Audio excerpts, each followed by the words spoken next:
I want to take a couple minutes and talk to you about a feature in GibbsCAM that not a lot of people know about, and it's really helpful for organizing your operations.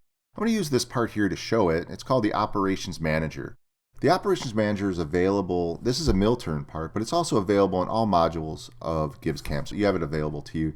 So if we look here, there's a lot of operation. If I right click on the very top, I have this thing, Operations Manager, but I wanted to show you this find first. I'm going to hit find, and I can say find the last tile. And it's going to go all the way down to the bottom. So we can see that there's actually 65 tiles here, or we can go by tile number or tool number.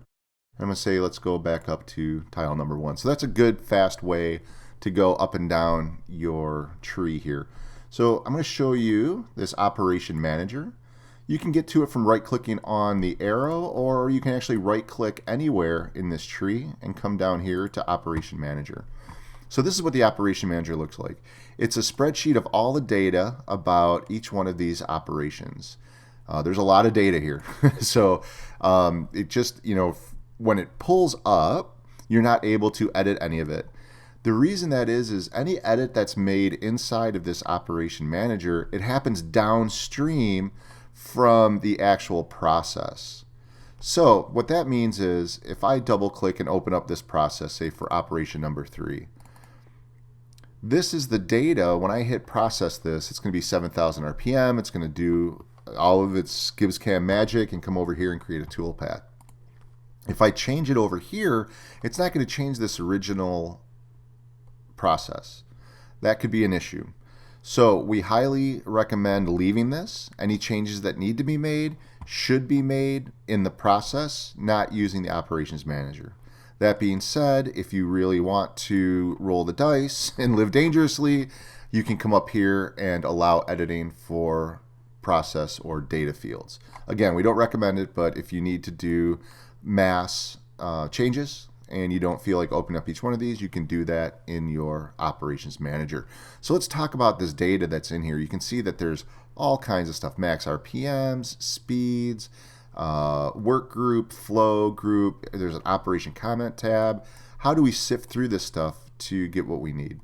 I'm going to right mouse button click up here in any of these title bars, and it says customize header.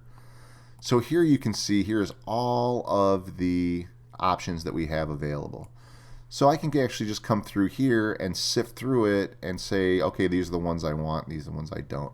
Let's say I want to keep everything from, I don't know, we'll say from lock down. So let me find lock. Here it is.